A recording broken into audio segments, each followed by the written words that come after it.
بسم اللہ الرحمن الرحیم۔ شروع اللہ کے نام سے جو بڑا مہربان اور نہایت رحم کرنے والا ہے۔ السلام علیکم ورحمۃ اللہ وبرکاتہ۔ محترم ناظرین کرام، آج 4 شعبان پہلے پیر کے دن یہ وظیفہ پڑھ لو، پھر 100 کروڑ بھی مانگو گے تو اللہ تبارک و تعالی اپنے فضل و کرم سے آپ کو عطا فرمائے گا۔ میرے بھائیوں، نصیب ایسے چمکے گا کہ ساری دنیا حیران رہ جائے گی۔ آج یہ وظیفہ پڑھ کے سب کو حیران کر دو۔ محترم ناظرین کرام، آج 4 شعبان پیر کے دن دنیا جہاں کے تمام کام چھوڑ کے یہ وظیفہ ضرور پڑھ لینا۔ جیسے ہی آپ یہ وظیفہ پڑھنا شروع کرو گے، کامیابیوں کی بلندیوں تک پہنچ جاؤ گے۔ پھر اللہ کریم سے ہاتھ اٹھا کے جو بھی مانگو گے، جتنا بھی مانگو گے، جیسے بھی مانگو گے، اللہ پاک جھولیاں بھر بھر کے نوازے گا۔ جو لوگ ابھی تک اللہ کریم کو راضی نہ کر سکے، رجب کے پہلے، دوسرے اور تیسرے جمعے حتیٰ کہ شب معراج کا خاص الخاص وظیفہ نہ پڑھ سکے، ان دنوں میں اپنی حاجات کو پورا نہ کروا سکے، تو آج ماہ شعبان کی 4 تاریخ پہلے پیر کے دن یہ خاص وظیفہ بتائے گئے طریقے سے پڑھ لیں۔ اللہ فقیری سے بادشاہی عطا فرمائے گا۔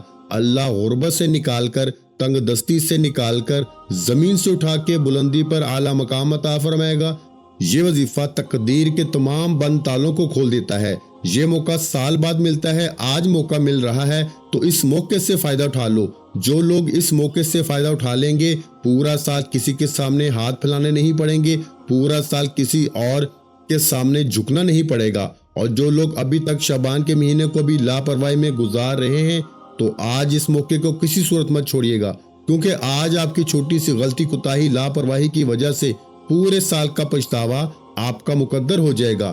اگر آپ ایک اور سال پریشانی میں، تنگ دستی میں گزارنا چاہتے ہیں، مسائل میں گزارنا چاہتے ہیں، تو آپ آج 4 شعبان کے پہلے پیر کے دن کو بھی لاپرواہی میں گزار سکتے ہیں۔ میں تو کہتا ہوں آج چلتے پھرتے، اٹھتے بیٹھتے اس خاص وظیفے کو بتائے گئے طریقے سے پڑھ کر اللہ کریم سے اپنی حاجات کو پورا کروا لو، کیونکہ جو وظیفہ میں آج آپ کے حوالے کرنے جا رہا ہوں، یہ تمام فرشتوں کا ذکر ہے، تمام صحابہ کرام کا ذکر ہے، اہل بیت کا ذکر ہے، اور دائرہ اسلام میں داخل ہونے کی بنیاد بھی ہے۔ آج مومن ہونے کی بنیاد اور تمام اذکار، تمام وظیفوں کا سردار وظیفہ، سب سے افضل ذکر آپ کے حوالے کرنے جا رہا ہوں۔ آج کچھ بھی کرنے سے پہلے، کسی کے سامنے ہاتھ پھیلانے سے پہلے، در در کی ٹھوکریں کھانے سے پہلے، لوگوں کی محتاجیاں برداشت کرنے سے پہلے، جعلی پیروں فقیروں کے پاس لاکھوں روپے خرچ کرنے سے پہلے، گھر کے خاموش کونے میں بیٹھ کے یہ وظیفہ ایک بار ضرور پڑھ لینا۔ بہت آسان سا وظیفہ ہے، کوئی چھوٹا بچہ بھی پڑھنا چاہے تو بڑے آرام سے پڑھ سکتا ہے۔ اور جس گھر میں آج یہ وظیفہ پڑھا جائے گا، اس گھر کا بچہ دولت مند بن جائے گا۔ جس بیٹی کا رشتہ نہیں ہو رہا، یا رشتوں میں کوئی رکاوٹ ہے، یا رشتہ ہوتے ہوتے رہ جاتا ہے، تو اس ایک وظیفے کو پڑھیں، معقول رشتے خود چل کر آپ کے پاس آئیں گے۔ اگر کوئی مقروض بیٹھا ہے، قرض اتنا ہے کہ ختم ہونے کا نام نہیں لیتا، تو قرض سے مکمل نجات کے لیے بھی آپ یہ وظیفہ پڑھ سکتے ہیں۔ قرض ہمیشہ ہمیشہ کے لیے ختم ہو جائے گا۔ اگر آپ میں سے کوئی بے اولاد ہے، تو اللہ کے حبیب صلی اللہ علیہ وآلہ وسلم کی فضیلت اور برکت سے آج آپ نرینہ اولاد بھی مانگیں گے تو اللہ تعالیٰ کی ذات دینے پہ قادر ہے۔ ماہ شعبان کی برکتیں، فضیلتیں تو ہر کوئی جانتا ہے، جسے اللہ کا مہینہ کہا جاتا ہے۔ اس مہینے کی ہر گھڑی قبولیت کی ہے، اس مہینے کا ہر لمحہ رحمتیں، برکتیں برس رہی ہیں۔ جو اس مہینے کی قدر کرتا ہے، اللہ اس کی قدر کرتا ہے۔ جو اس مہینے میں اللہ سے مانگتا ہے، اللہ پورے سال کے رزق اور دولت کا انتظام کر دیتا ہے۔ آج یہ وظیفہ پڑھنے والا خوش نصیب ہے۔ اللہ والے فرماتے ہیں کہ آج یہ وظیفہ پڑھنے کی توفیق صرف اسی کو ہوگی جسے اللہ رزق اور دولت سے نوازنا چاہتا ہے، جسے اللہ خوشیاں، خوشحالیاں دینا چاہتا ہے، اللہ جس کے گھر کے حالات کو بدلنا چاہتا ہے۔ آپ دنیا جہاں کے کسی بھی کونے میں موجود ہیں، آپ چاہے پاکستان سے ہیں، آپ انڈیا سے ہیں، آپ سعودی عرب سے ہیں، آپ بنگلہ دیش، نیپال، مسقط، عمان، جاپان، دنیا کے کسی بھی کونے سے آپ کا تعلق ہے، جب آپ کے ملک میں 4 شعبان کا پہلا پیر کا دن آ جائے، تو آپ نے باوضو مصلی پہ بیٹھ کے اس عمل کو لازمی پڑھنا ہے، اور اللہ کریم سے ہاتھ اٹھا کے دعا کرنی ہے، ضد کر کے مانگنا ہے۔ اس وظیفے کے دوران آپ اللہ سے جو کچھ مانگتے چلے جائیں گے، اللہ آپ کے مقدر میں لکھتا چلا جائے گا۔ وہ اتنا کریم ہے، اتنا رحیم ہے، اتنا رحمان ہے، اتنا رازق ہے کہ جب دینے پہ آتا ہے، نہ ہی شکلیں دیکھتا ہے، نہ ہی اعمال دیکھتا ہے، چھپڑ پھاڑ کے عطا فرماتا ہے۔ آپ چاہے صبح نماز فجر کے بعد پڑھ لیں، نماز ظہر کے بعد پڑھ لیں، نماز عصر کے بعد پڑھ لیں، نماز مغرب کے بعد پڑھ لیں یا پھر نماز عشاء کے بعد پڑھ لیں، آپ کسی بھی وقت کسی بھی نماز کے بعد یہ وظیفہ پڑھ سکتے ہیں۔ نہ ہی وقت کی کوئی پابندی ہے، نہ ہی جگہ کی کوئی قید ہے۔ آپ گھر پہ ہیں، دکان پہ ہیں، دفتر میں ہیں، سفر میں ہیں، آپ کہیں بھی ہیں، آپ یہ وظیفہ پڑھ سکتے ہیں۔ ماہ شعبان کی 4 تاریخ پہلے پیر کے دن یہ وظیفہ کسی صورت مت چھوڑیے گا۔ وقت کی نزاکت کو مد نظر رکھتے ہوئے آئیے ناظرین کرام آج کے اس خاص عمل کی طرف چلتے ہیں، لیکن اس سے پہلے آپ سے گزارش ہے کہ اگر آپ اس چینل پر نئے ہیں اور آپ نے ابھی تک اس چینل کو سبسکرائب نہیں کیا تو خدا را اس چینل کو اب بھی سبسکرائب کر لیں، کیونکہ ایسے بہت سے وظائف، بہت سے اعمال آپ کے حوالے ڈیلی بیسس پہ کرتا رہوں گا انشاءاللہ۔ اب عمل کو ذرا دھیان اور توجہ سے سمجھ لیں۔ آج 4 شعبان کا پہلا پیر کا پورا دن، پوری رات آپ کے پاس موجود ہے۔ آپ کسی بھی نماز کے بعد جب جہاں جیسے آپ کو وقت مل جائے، باوضو مصلی پہ بیٹھ کے آپ نے نبی کریم رؤوف الرحیم محمد مصطفیٰ صلی اللہ علیہ وآلہ وسلم کی ذات مبارکہ پر 3 بار درود پاک پڑھنا ہے۔ درود پاک آپ کوئی سا بھی پڑھ سکتے ہیں۔ آپ مختصر اور آسان سا درود صلی اللہ علی محمد پڑھ لیں، یا آپ صلی اللہ علیہ وآلہ وسلم پڑھ لیں، یا پھر آپ لوگ نماز والا درود ابراہیمی پڑھ لیں تو یہ سب سے بہتر ہے، کیونکہ درود ابراہیمی کی فضیلت و برکت سب سے زیادہ ہے۔ ایک بار ثواب کی نیت سے میرے ساتھ بھی درود ابراہیمی پڑھیے گا۔ اللہم صلی علی محمد وعلی آل محمد کما صلیت علی ابراہیم وعلی آل ابراہیم انک حمید مجید۔ اللہم بارک علی محمد وعلی آل محمد کما بارکت علی ابراہیم وعلی آل ابراہیم انک حمید مجید۔ 3 بار درود پاک پڑھتے ساتھ ہی فوری طور پر آپ نے سب سے پہلے اپنے خاص مقصد، خاص حاجت کی نیت کرنی ہے، جس کا جو بھی مقصد ہے آپ اپنے الفاظ میں نیت کر سکتے ہیں۔ بیٹیاں اپنے رشتوں کے لیے پڑھ لیں، ماں باپ اپنے بچوں کے روشن نصیب کے لیے پڑھ لیں، جو مقروض ہے تو قرض سے مکمل نجات کے لیے پڑھ لیں، کاروبار میں ترقی، عروج، کامیابی کے لیے پڑھ لیں، گھر میں سکون اور برکت کے لیے پڑھ لیں، بند کاروبار کو چلانے کے لیے پڑھ لیں، من پسند نوکری، من پسند شادی کے لیے پڑھ لیں، لا علاج بیماری سے نجات کے لیے پڑھ لیں۔ جس کے جو بھی مسائل ہیں، ہر انسان کا مسئلہ الگ ہے، ہر انسان کی پریشانی الگ ہے۔ آپ نے اپنے الفاظ میں نیت کرنی ہے، اور نیت کرنے کے بعد فوری طور پر ایک بار اعوذ باللہ من الشیطان الرجیم بسم اللہ الرحمن الرحیم پڑھ کے وظیفے کا آغاز کرنا ہے۔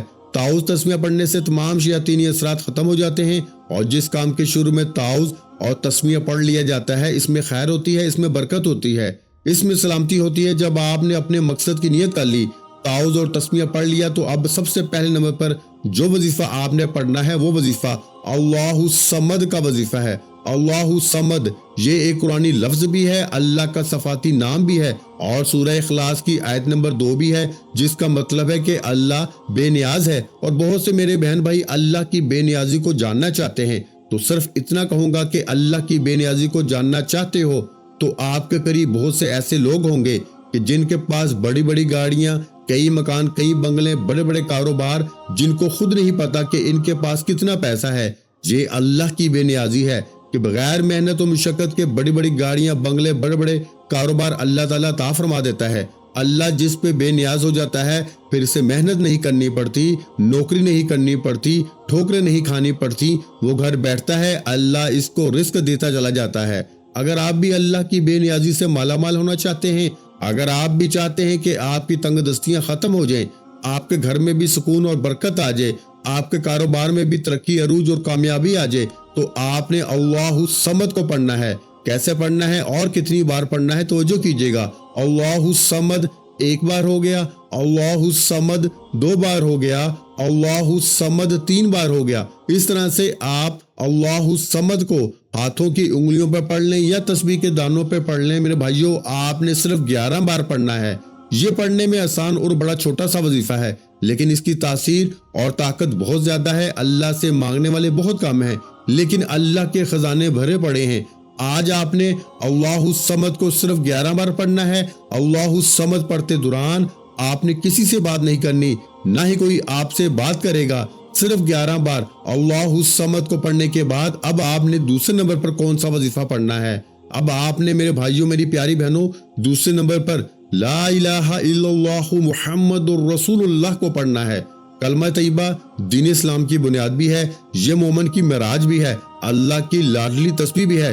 جب کوئی بندہ لا الہ الا اللہ محمد رسول اللہ کو پڑھتا ہے کہ اللہ کے سوا کوئی عبادت کے لائق نہیں اور محمد مصطفیٰ صلی اللہ علیہ وآلہ وسلم اللہ کے بندے اور رسول ہیں، جب کوئی بندہ لا الہ الا اللہ محمد رسول اللہ پڑھتا ہے، اس بات کا اقرار کرتا ہے کہ اللہ ایک ہے اور محمد مصطفیٰ صلی اللہ علیہ وآلہ وسلم اللہ کے بندے اور رسول ہیں، تو اللہ فرشتوں سے کہتا ہے کہ اے فرشتوں گواہ رہنا، میں نے اس بندے کی ہر حاجت کو پورا کیا، میں اس بندے سے راضی ہوں، یہ جو مانگتا ہے، جتنا مانگتا ہے، جیسے مانگتا ہے، اس کی ہر حاجت کو پورا فرما دو، اس کے منہ سے نکلی ہر دعا کو پورا فرما دو۔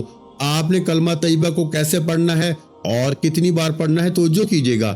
لا الہ الا اللہ محمد رسول اللہ ایک بار ہو گیا، لا الہ الا اللہ محمد رسول اللہ دو بار ہو گیا، لا الہ الا اللہ محمد رسول اللہ تین بار ہو گیا۔ اس طرح سے ہاتھوں کی انگلیوں پہ پڑھ لیں یا تسبیح کے دانوں پہ پڑھ لیں۔ آپ نے میرے بھائیوں، میری پیاری بہنوں، صرف 100 بار پڑھنا ہے، یعنی ایک مکمل تسبیح آپ نے پڑھنی ہے۔ یہ تسبیح اتنی طاقتور ہے کہ اللہ کے حضور صلی اللہ علیہ وآلہ وسلم سے صحابہ نے پوچھا کہ اللہ کے 99 نام ہیں، قرآن مجید میں ہزاروں آیات ہیں، سب سے افضل ذکر کیا ہے؟ تو حضور پاک صلی اللہ علیہ وآلہ وسلم نے فرمایا کہ لا الہ الا اللہ محمد رسول اللہ یہ سب سے افضل ذکر ہے۔ لا الہ الا اللہ محمد رسول اللہ کہ ایک تسبیح کے بعد بلندیاں، ترقیاں، کامیابیاں آپ کا مقدر ہو جائیں گی۔ تو اس لیے آخر میں اللہ کا شکر ادا کرنا بہت ضروری ہے۔ اب آپ نے تیسرے اور آخری نمبر پر جو وظیفہ پڑھنا ہے وہ وظیفہ الحمدللہ رب العالمین کا وظیفہ ہے۔ آپ نے الحمدللہ رب العالمین کو پڑھنا ہے اور اللہ کا شکر ادا کرنا ہے، کیونکہ اللہ شکر کرنے والے کو پسند کرتا ہے، شکر کرنے والے کے مال میں، جان میں برکتیں، وسعتیں عطا فرماتا ہے۔ اس لیے آج آپ نے الحمدللہ رب العالمین کو پڑھ کر اللہ کا شکر ادا کرنا ہے۔ اس کے لیے آپ نے ان کلمات کو کیسے پڑھنا ہے اور کتنی بار پڑھنا ہے توجہ کیجیے گا۔ الحمدللہ رب العالمین ایک بار ہو گیا، الحمدللہ رب العالمین دو بار ہو گیا، الحمدللہ رب العالمین تین بار ہو گیا۔ اس طرح سے آپ الحمدللہ رب العالمین کو اپنے ہاتھوں کی انگلیوں پہ پڑھ لیں یا تسبیح کے دانوں پہ پڑھ لیں۔ میرے بھائیوں، میری پیاری بہنوں، آپ نے صرف 11 بار پڑھنا ہے اور اس دوران آپ نے کسی سے بات نہیں کرنی، نہ ہی کوئی آپ سے بات کرے گا۔ آپ نے الحمدللہ رب العالمین پڑھتے دوران اپنے ارد گرد نظر دوڑانی ہے۔ آپ کو کئی ایسی چیزیں، کئی ایسی سہولتیں نظر آئیں گی جو آپ کے پاس موجود ہیں لیکن وہ کسی دوسرے کے پاس نہیں ہیں، اور کئی لوگوں کے پاس تو آج بھی یہ چیزیں اور یہ سہولتیں موجود ہی نہیں ہیں۔ پھر اللہ کے شکر کو جو جذبے سے کرے گا کہ اللہ تیرا شکر ہے، تو نے مجھے یہ بھی عطا فرمایا، تو نے مجھے وہ بھی عطا فرمایا، تو اللہ نے اپنی کتاب قرآن پاک میں ارشاد فرمایا، ترجمہ، اگر تم میری نعمتوں کا شکر ادا کرو گے تو میں تمہیں اور زیادہ عطا کروں گا۔ جب آپ یہ تینوں مال بتائے گئے طریقے اور ترتیب سے پڑھ لیں تو آخر میں اللہ کے حبیب محمد مصطفیٰ صلی اللہ علیہ وآلہ وسلم کی ذات مبارکہ پر آپ نے پھر 3 بار درود پاک لازمی پڑھنا ہے، جو آپ نے عمل کے شروع میں پڑھا تھا۔ اب آپ کا عمل مکمل ہو گیا۔ یہ وظیفہ پڑھنے کے بعد دونوں ہاتھ اٹھا کے اپنے گناہوں کی سچی توبہ کریں۔ یہ نہ ہو کہ یہ طاقتور وظیفہ گناہوں کی پکڑ کی وجہ سے ضائع ہو جائے۔ سچی توبہ کرنے کے بعد جب آپ کے دل کو سکون مل جائے کہ رب کریم نے سچی توبہ قبول فرما لی ہے، پھر دل کھول کے مانگیں، ضد کر کے مانگیں، آنکھوں میں آنسو لیے مانگیں، ہو سکے تو سجدے کی حالت میں چلے جائیں، کیونکہ سجدے کی حالت میں انسان اپنے رب کے قریب ترین ہوتا ہے۔ آپ جو کچھ مانگتے چلے جائیں گے میرا رب فوری طور پر عطا فرماتا چلا جائے گا۔ میرا رب آپ کو بہتر نہیں بہترین سے نوازے گا۔ دعا ہے کہ رب کریم میرا سنانا اور آپ کا سننا اپنی پاک بلند بارگاہ الہی میں قبول و منظور فرمائے، جو مانگا مقدر فرمائے، جو نہیں مانگ سکے بن مانگے عطا فرمائے۔ ویڈیو اچھی لگی ہو تو ویڈیو کو لائک کر دے، اور میرے بھائیوں اس ویڈیو کو صدقہ جاریہ کی نیت سے اپنے دوسرے بہن بھائیوں کے ساتھ بھی لازمی شیئر کریں، اور اگر چینل پر پہلی مرتبہ آئے ہیں تو ہمارے چینل کو سبسکرائب کر لیں، کیونکہ ایسے بہت سے وظائف، بہت سے اعمال آپ کے حوالے ڈیلی بیسس پہ کرتا رہوں گا۔ اپنا بہت سا خیال رکھیے گا، مجھے اپنی دعاؤں میں یاد رکھیے گا۔ ملتے ہیں انشاءاللہ العزیز ایک اور نئے وظیفے کے ساتھ، اس وقت تک کے لیے خدا حافظ۔ السلام علیکم ورحمۃ اللہ وبرکاتہ۔ جزاک اللہ۔